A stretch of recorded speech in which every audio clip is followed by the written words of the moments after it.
이때 마리아가 일어나 빨리 산골로 가서 유대 한 동네에 이르러 사가랴의 집에 들어가 엘리사벳에게 문안하니 엘리사벳이 마리아가 문안함을 들으매 아이가 복중에서 뛰노는지라. 엘리사벳이 성령의 충만함을 받아 큰 소리로 불러 이르되 여자 중에 내가 복이 있으며 내 태중에 아이도 복이 있도다.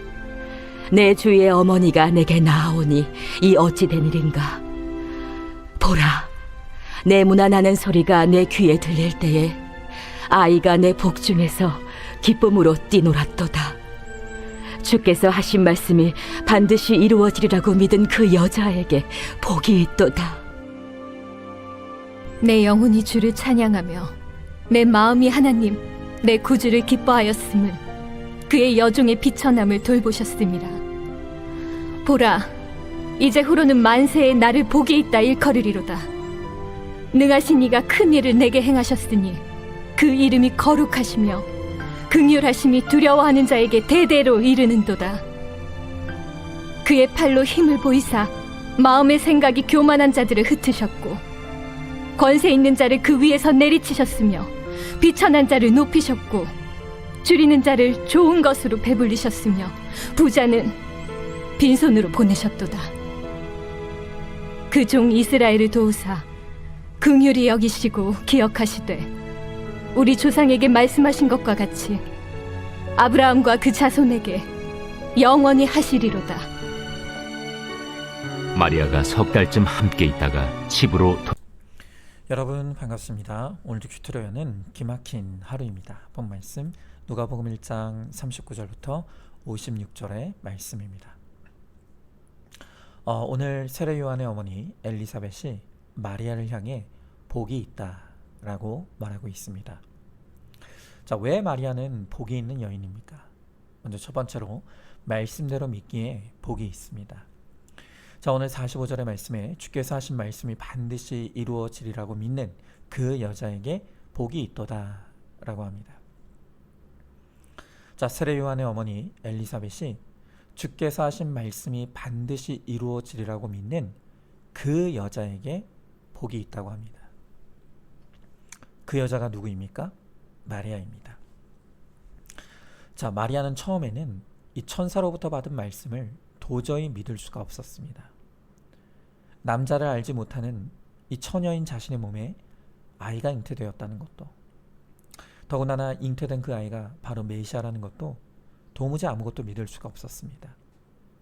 그래서 처음에 마리아도 어찌 일이 있으리이까 라고 하며 믿지 못하죠.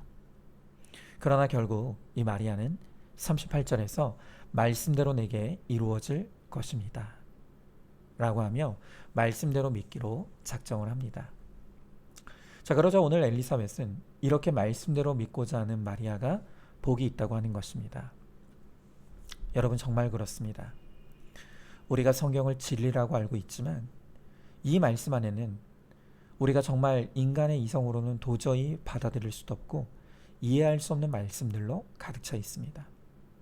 또 인정하기 싫고 순종하기 싫은 말씀들도 너무 많습니다. 우리 교회 한 성도님이요, 여자는 남자에게 복종의 언어를 써야 하고 남편은 아내에게 사랑의 언어를 써야 한다는 말씀을 듣고 그것을 평소에 알고 지내던 한 여자 선교사님에게 나누었다고 합니다. 그랬더니 이 선교사님이 하시는 말씀이, 아니 요즘 세상이 남녀가 평등한데 왜 아내가 남편에게 복종의 언어를 써야 하느냐고, 이 복종이라는 단어에 거부 반응을 보이는 것을 보았다고 합니다. 여러분, 그래도 선교사로 헌신했을 정도면 보통 믿음이 아니시지 않겠습니까? 그런데 이런 분들조차도 이해도 인정도 순종도 안 되는 말씀이 있는 것입니다.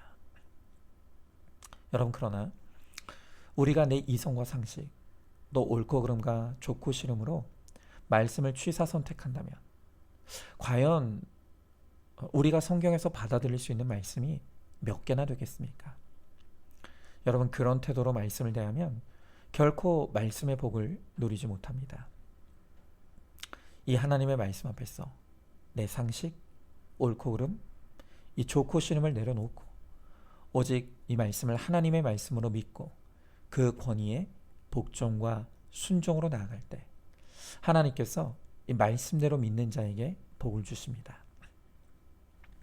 여러분, 그 유명한 시편 1편은 복이 있는 사람은 이라는 말씀으로 시작하죠.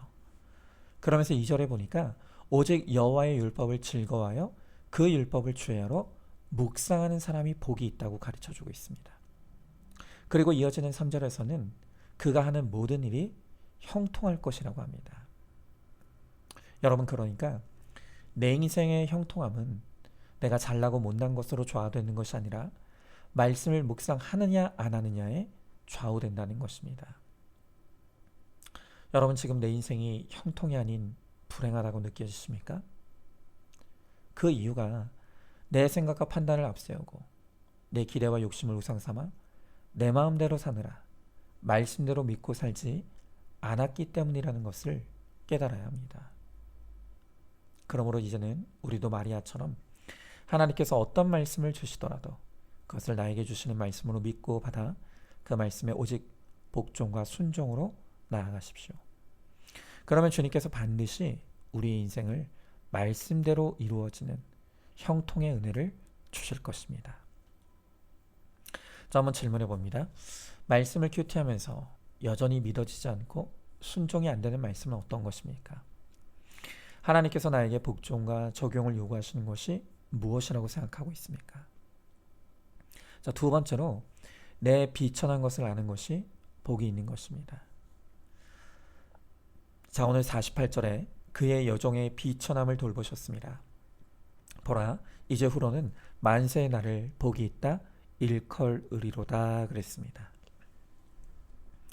자, 예수님이 잉태되었다는 소식을 마리아가 처음 들었을 때 그녀에게 그것은 기쁨의 소식이 아니라 두려움의 소식이었습니다. 왜 그렇습니까? 물론 처녀의 몸으로 잉태한 것 자체도 두려움이었습니다. 하지만 그보다 더 두려운 것은 죄덩어리인 자신의 몸에 흠도 티도 없으신 거룩하신 예수님이 임하셨다는 것, 그게 정말로 두려운 일이었습니다.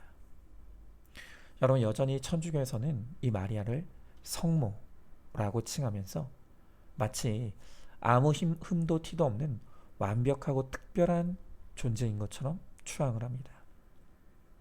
여러분, 그러나 성경은 분명히 말씀하시기를 이 땅을 사는 사람들 중에 의인은 없나니 하나도 없다고 했고 선을 행하는 자도 없다고 했습니다. 여러분, 우리는 다 악하고 음란한 100% 죄인입니다. 죄로 인해 지옥에 갈 수밖에 없는 한없이 비천한 인생입니다. 마리아도 마찬가지입니다. 마리아도 그저 죄인의 한 사람일 뿐입니다. 자, 그런데 그런 마리아가 오늘 고백하는 것이 무엇입니까? 예수님은 모든 인간의 비천함을 돌보시는 분이라는 것입니다. 죄로 인해 죽을 수밖에 없는 나에게 예수님이 찾아와 주셨고 내 죄를 용서해 주시고 구원해 주신 것, 여러분, 그것이야말로 비천한 우리 인생에 찾아온 복 중에 복인 것입니다. 자, 그런데요, 이 죄의 문제 앞에서 참 사람이 딱 두 종류로 나뉩니다. 한 종류의 사람은요, 자신의 죄를 끝까지 인정하지 않고 철저히 감추려고 하는 사람입니다. 여러분, 이런 사람들은요, 자신의 비천함을 인정하지 않기에 예수님의 돌보심도 누릴 수가 없습니다. 그러나 이 죄의 문제 앞에서 또 다른 종류의 사람이 있습니다.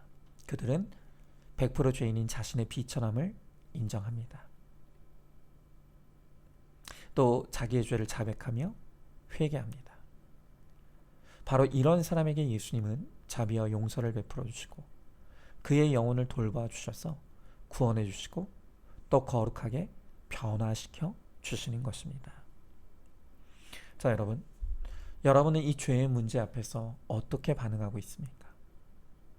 여전히 인정하지 않고 회피와 가식과 포장으로 나는 아무 문제가 없는 사람인 척하고 있지 않습니까? 여러분, 죄가 있는데도 들키지 않는 것은 불행 중 불행일 뿐입니다. 이제는 말씀으로 내 죄를 보며 그 죄를 인정하고 고백하며 회개하는 자리로 나아가십시오. 그것이야말로 복 중의 복입니다. 왜냐하면 주님이 나를 돌보시고 구원해 주시고 거룩하게 변화시켜 주실 것이기 때문입니다. 우리 예수님은 회개하는 자를 가장 기뻐하십니다. 자, 한번 질문해 봅니다. 구속사의 말씀을 들을 때 올소이다가 되어지십니까? 화가 나십니까? 예수님을 기쁘시게 하는 것은 내 죄를 오픈하고 회개하는 것임을 알고 있습니까? 자, 마지막 세 번째로 가난하기에 복이 있습니다. 자, 오늘 51절부터 53절의 말씀에 보니까 그의 팔로 힘을 보이사 마음의 생각이 교만한 자들을 흩으셨고 권세 있는 자를 그 위에서 내려치셨으며 비천한 자를 높이셨고 줄이는 자를 좋은 것으로 배불리셨으며 부자는 빈손으로 보내셨도다 그랬습니다. 자, 우리 하나님은요, 강한 자에게는 두렵고 무서운 분이시지만 약한 자에게는 한없이 긍휼하시고 은혜를 베푸시는 하나님이십니다. 여러분, 오늘 말씀을 보면요, 우리 하나님은 교만한 자들에게는 힘을 보이시고 권세 있는 자는 위에서 내리치신다고 하십니다. 여러분, 교만이 뭐라고 했죠? 교만은 내 힘을 자랑하는 것입니다. 내 지식, 내 건강, 내 능력, 내 돈, 내 힘을 자랑 삼으면서 나는 하나님 없이도 얼마든지 살 수 있다고 믿는 사람이 바로 교만한 사람이라고 했죠. 여러분, 이렇게 하나님이 아닌 자기 힘을 자랑하는 자들에게 반드시 하나님께서는 더 큰 힘으로 그들을 누르시고 내려치십니다. 그를 통해 내가 가지고 있는 힘이 아무것도 아니라는 것을 알게 하시고 깨닫게 하시는 것입니다. 자, 여러분, 요즘 여러분들 가운데 정말 내 마음대로 되는 게 하나도 없고 내 뜻대로 되는 게 하나도 없다고 생각하시는 분들이 있지 않습니까? 여러분, 그것이 바로 주님이 내 교만을 흩으시고 내 교만을 내려치시는 사건이라는 것을 깨달아야 합니다. 여러분, 그러나 우리 주님은요, 줄인 자, 또 가난한 자는 배불리신다고 하십니다. 여러분, 줄인 자가 어떤 사람입니까? 줄인 자란 정확하게 교만한 자와 정반대인 사람입니다. 내가 아무것도 아니며 내가 아무것도 할 수 없는 전적으로 무능한 자임을 인정하고 그러하기에 하나님의 은혜가 아니면 단 한순간도 온전히 살 수 없음을 고백하는 것입니다.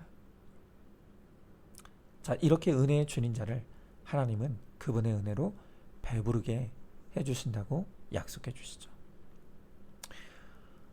광야의 이스라엘 백성들을 만나와 메추라기로 먹이시고 불기둥과 구름 기둥으로 인도해 주신 것처럼 우리가 인생의 광야에서 주님만 믿고 주님만 바라볼 때 주님께서 우리도 반드시 책임지시고 먹이시고 입히시며 구원과 거룩의 길로 인도해 주시는 것입니다. 여러분, 그러므로 오늘 우리가 해야 될 일은 나를 철저하게 부인하는 것입니다.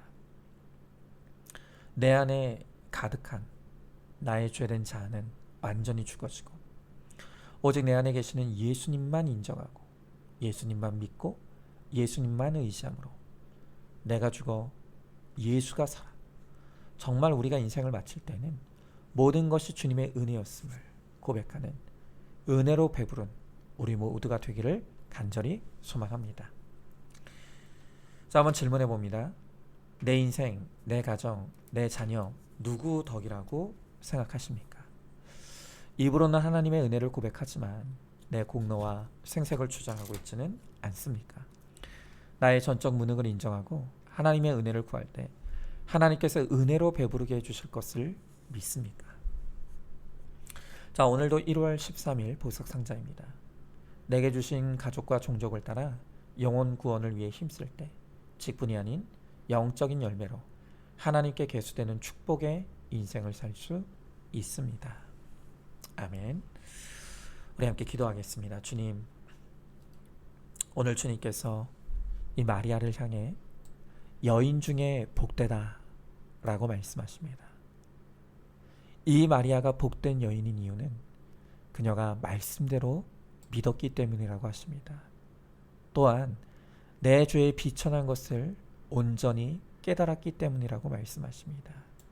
그리고 이 마리아가 무엇보다도 하나님의 은혜에 배고픈 자였기에 하나님께서 이 마리아를 은혜로 배부른 자로 변화시켜 주셨다고 말씀하십니다. 주님, 이제 우리도 정말로 말씀대로 믿고 살며 말씀으로 내 죄를 회개하며 오직 하나님과 그분의 은혜에 줄인 자가 됨으로 말미암아 우리를 은혜와 긍휼로 배부르게 하시고 또한 구원과 거룩의 은총으로 배부르게 하시는 하나님의 은혜를 받아 누리는 우리 모두가 되게 하여 주시옵소서. 믿사오며 사랑이 많으신 우리 예수님 이름 받들어 기도드리옵나이다. 아멘. 오늘도 큐티로 기막힌 하루를 살아내는 하늘가족 공동체 우리 모든 성도님 되시기를 주님의 이름으로 축복합니다.